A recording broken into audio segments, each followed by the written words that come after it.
Good morning मेरे मित्रों।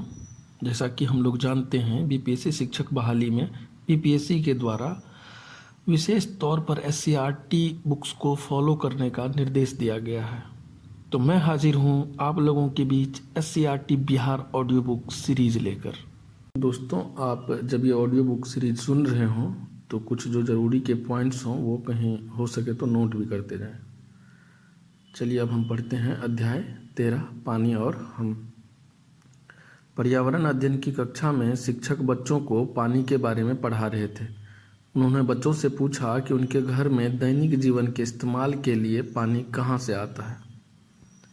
कहाँ से आता पानी, सुनिए बच्चों की अपनी जुबानी। हमारे मोहल्ले में दिन में 2 बार नल में पानी आता है। पानी के लिए सार्वजनिक नल पर लंबी लाइन लगती है और कभी कभी झगड़े भी हो जाते हैं। हम कुएं से पानी भरते थे। पास के कुएं 1 साल पहले सूख गए। अब काफ़ी दूर चलकर जाना पड़ता है। मैरी, हमारे यहाँ तो दिन भर पानी आता है। रामू, हमारे यहाँ हैंडपंप लगा है लेकिन उसका पानी काफ़ी खारा है। कपड़े साफ नहीं होते हैं फिर भी हम पीते हैं। अकरम, मेरे यहाँ दिन में आधे घंटे के लिए पानी आता है। हम लोग दिन भर के इस्तेमाल के लिए टंकी में पानी भरकर रखते हैं। सलमा, हम नहर से पानी भरकर लाते हैं। पानी की उपयोगिता के संबंध में कक्षा में बड़ी जोरों से चर्चा चल रही थी। सभी बच्चे अपने अपने अनुभव बांट रहे थे। जया, पानी नहीं होगा तो हम जिंदा नहीं रह सकते हैं। राहुल, पानी नहीं होगा तो खेत सूख जाएंगे, फसल नहीं हो पाएगी। टीना, पर राहुल पानी ज़्यादा होना भी तो ठीक नहीं। राहुल, वो कैसे? टीना, एक बार मेरे गांव में बाढ़ आ गई थी। कई दिन तक बारिश होती रही और नदी का पानी भी गांव में आ गया था, जिसके कारण चारों तरफ पानी ही पानी था। जिन लोगों के कच्चे घर थे वे ढह गए थे और बहुत से लोग पानी में बह गए थे। मेरा घर पक्का था और ऊंचाइयों पर था, इसलिए सिर्फ नीचे की मंजिल में पानी भरा था। मेरे मम्मी पापा जैसे तैसे मुझे और मेरे भाई को ऊपर की मंजिल पर ले गए थे। 2 दिन तक हमें कुछ भी खाने पीने को नहीं मिला था। धीरे धीरे जब पानी कम होने लगा तो लोगों ने हमारी मदद की, हम तक खाना पहुंचाया और हमें वहां से निकालकर राहत शिविर में रखा। जया, बाढ़ कैसे आती है? शिक्षक, छोटी छोटी नदियों का जल बड़ी नदियों में जाता है। बड़ी नदियों का पानी सामान्यतः बहकर समुद्र में जाता है, लेकिन कभी कभी नदी में अत्यधिक पानी आ जाता है और वह किनारों को तोड़कर या फांदकर चारों तरफ फैल जाता है। खेत खलिहान जलमग्न हो जाते हैं। 18 अगस्त 2008 की काली अंधेरी रात थी। पूरे उत्तर बिहार और नेपाल के तराई में 2-3 दिनों से बारिश हो रही थी। सभी लोग अपने अपने घरों में सोए हुए थे। अचानक शोर हुआ, बाढ़ आ गई, बाढ़ आ गई। सभी लोग चीखने चिल्लाने लगे। कुछ लोग भागकर ऊंची जगह तलाशने लगे तो कुछ ने घर की छतों और छप्परों पर अपना ठिकाना बना लिया। वृक्ष पर चढ़कर भी लोगों ने अपनी जान बचाने की कोशिश की। बाढ़ का पानी बढ़ता गया और गांव जलमग्न होते गए। उत्तर बिहार के पूरे इलाके में जान माल और संपत्ति का काफ़ी नुकसान हुआ। 500 से अधिक लोग काल के गाल में समा गए। 2,36,632 हेक्टेयर में खड़ी फसलें नष्ट हो गई। 3 लाख से ज़्यादा घर गिर गए। लाखों लोगों को स्कूल, बड़े मकान एवं तटबंध पर शरण लेना पड़ा। बाढ़ में घिरे लोग काफ़ी संकट में थे। लोग सहायता की पुकार करने लगे। पानी कम होने पर टेंट, कपड़े, दवाइयाँ और खाने की सामग्री सहायता के रूप में आने लगी। देश के विभिन्न क्षेत्रों से लोगों ने मदद की। छीना झपटी भी खूब हुई। तो इस तरह ख़त्म होता है। अब इस वीडियो में आगे हम पढ़ेंगे अध्याय 14 सूरज एक काम अनेक। आज दीपाली के गांव खुटकट में चहल पहल है। ग्राम पंचायत की ओर से गांव की गलियों के विभिन्न मोड़ों पर लोहे के खंभे गाड़े जा रहे हैं। लोहे की चादरों से चिपकी बड़ी बड़ी शीशे की पट्टिका खंभे पर लगाई जा रही है। उसी से बल्बों को भी जोड़ा गया है। लोग आपस में बातचीत कर रहे हैं कि अब रात के अंधेरे में बिना बिजली के भी गलियों में रोशनी होंगी। दीपाली दौड़ती हुई अपने बाबूजी के पास गई और पूछा, खंभे पर क्या लग रहा है?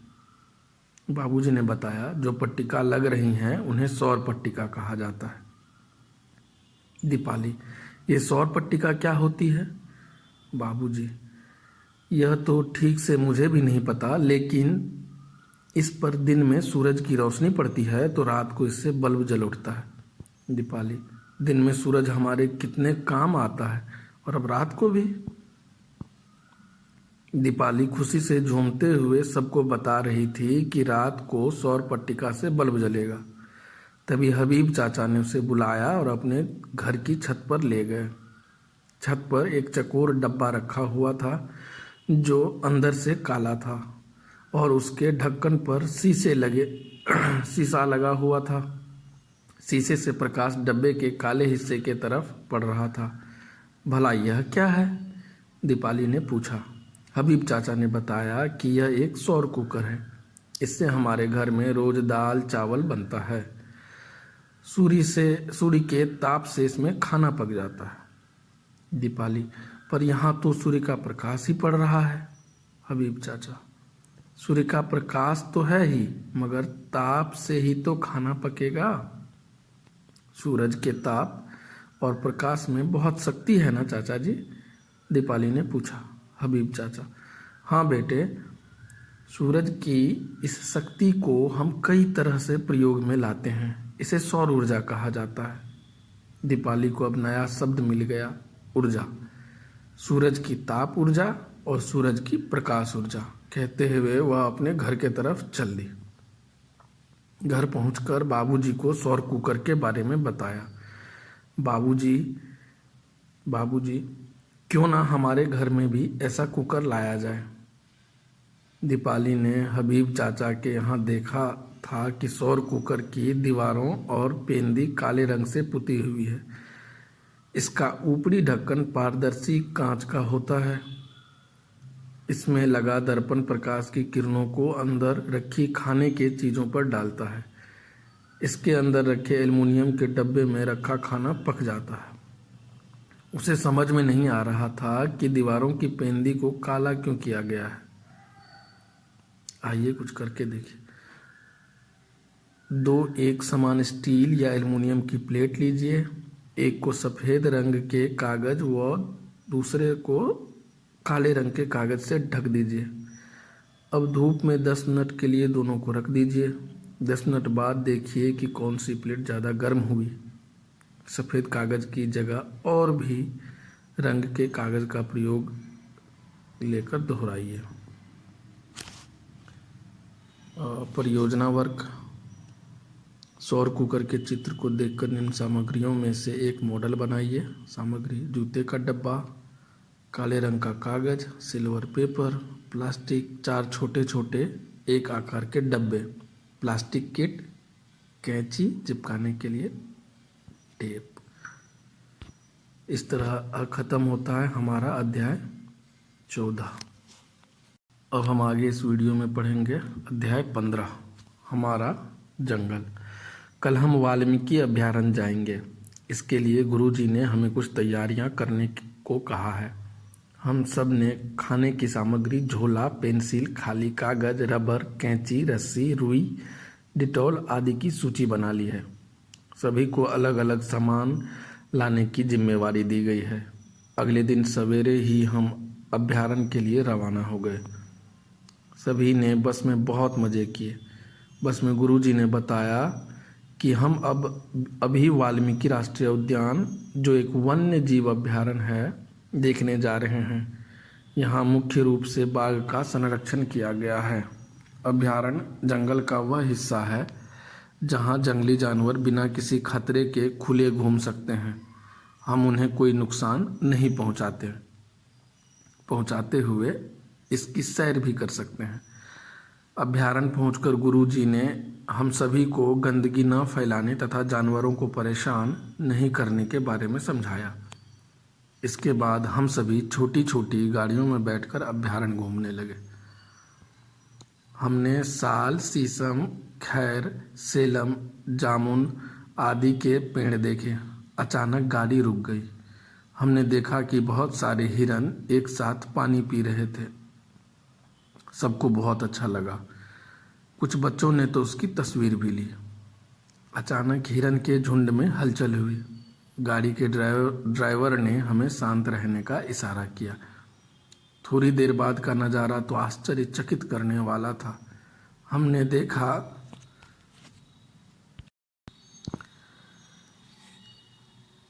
देखा कि झाड़ियों में से अचानक एक शेर निकला। हम सभी भौंचक्के रह गए। हिरणों का झुंड भी कुछ घबराया सा था और वो इधर उधर भागने लगा। ड्राइवर ने बताया कि इस अभ्यारण्य में कभी कभार ही ऐसा नज़ारा देखने को मिलता है, क्योंकि यहाँ बाघों की संख्या बहुत कम रह गई है।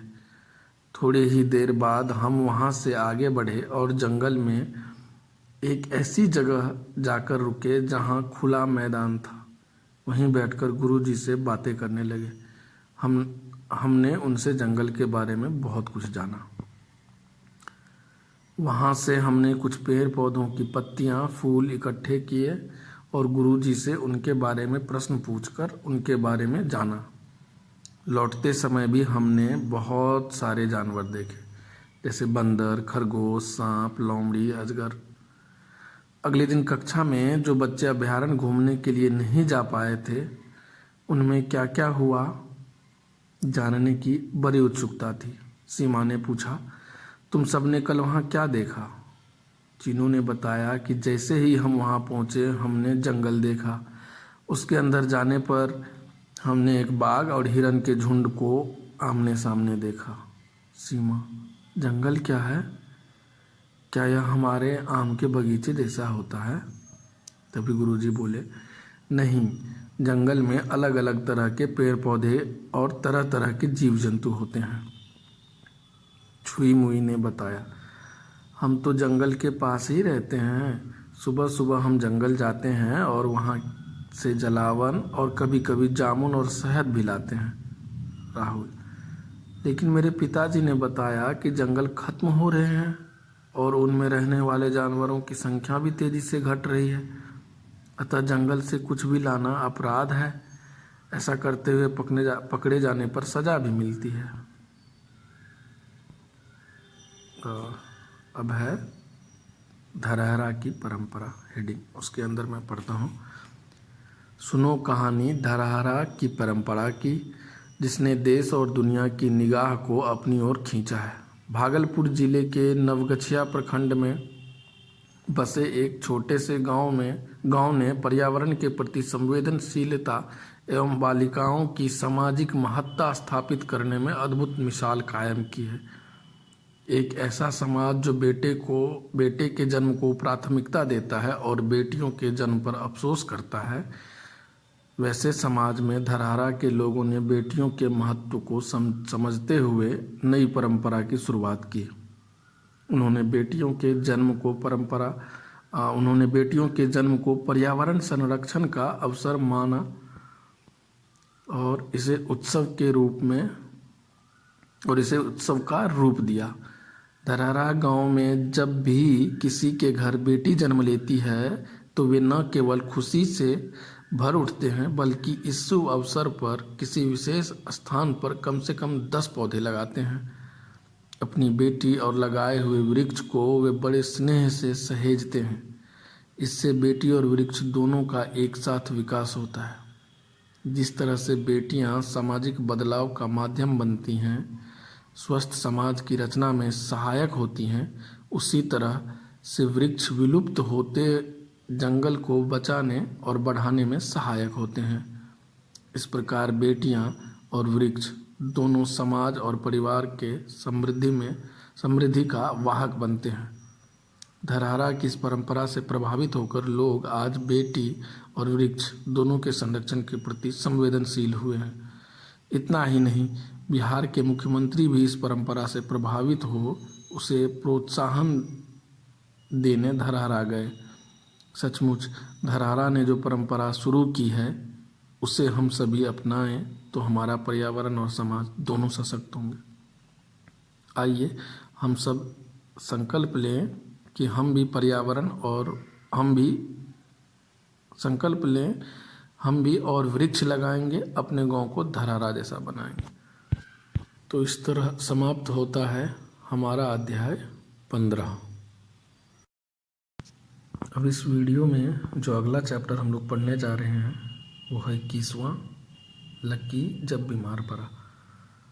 बीच के चैप्टर्स कुछ खास है नहीं, तो आपको नाम से भी पता चल जाएगा।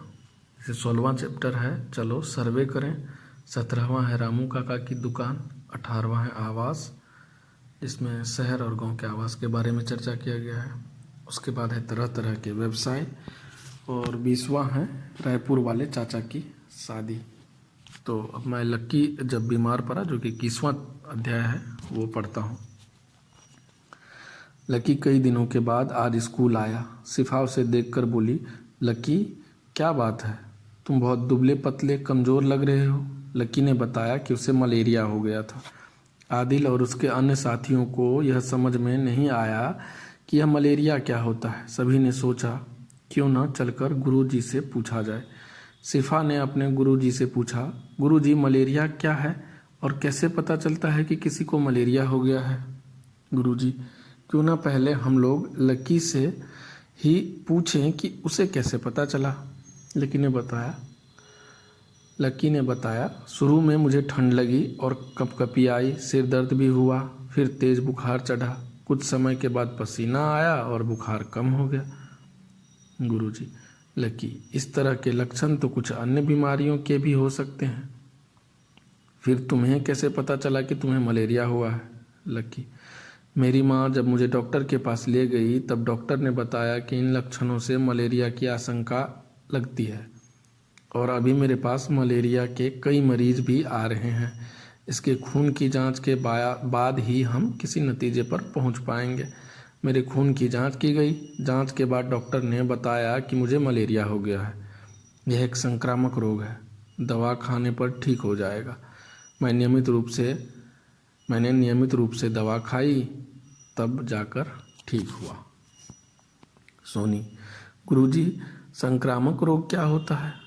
गुरुजी जो रोग एक रोगी व्यक्ति से किसी भी माध्यम के द्वारा स्वस्थ व्यक्ति तक पहुंचते हैं उन्हें संक्रामक रोग कहा जाता है। रमेश ये संक्रामक रोग एक व्यक्ति से दूसरे व्यक्ति तक कैसे पहुंचते हैं। गुरुजी ये रोग वायु से किसी रोगी व्यक्ति के संपर्क में आने से, दूषित भोजन या जल से, कीड़े मकोड़े के काटने से, या उनसे हमारा भोजन या जल दूषित हो जाए तो एक से दूसरे व्यक्ति तक पहुंचते हैं। सोनी गुरुजी मलेरिया फैलता कैसे। शिफा मैंने दीवारों पर लगे पोस्टरों में पढ़ा है, मलेरिया से बचने के लिए हमें मच्छरों से बचना चाहिए। गुरुजी बिल्कुल ठीक, मच्छर से बचना जरूरी है, नहीं तो अन्य कई रोग भी हो सकते हैं जैसे कि डेंगू, फाइलेरिया, चिकनगुनिया इत्यादि। राहुल गुरुजी हमारे घर के सामने वाली सड़क पर कई सारे गड्ढे हैं, मैंने उनमें बहुत सारे मच्छरों को देखा है।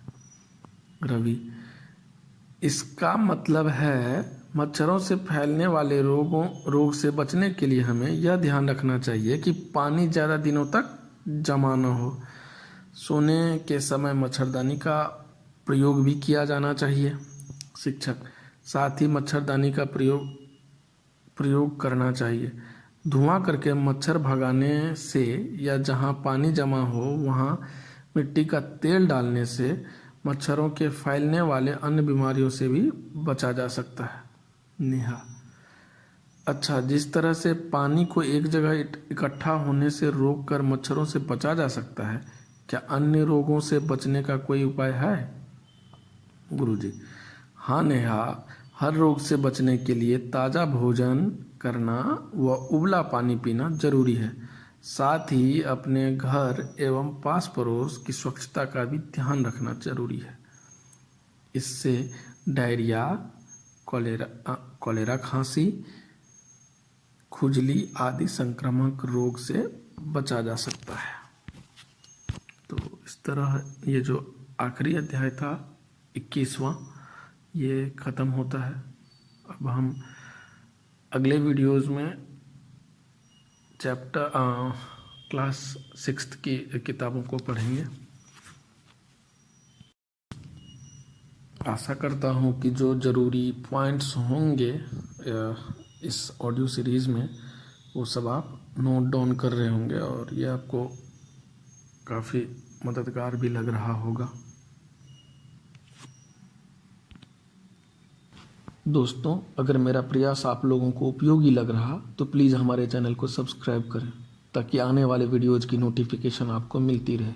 और हाँ, जाते जाते वीडियो को लाइक भी करते जाइए।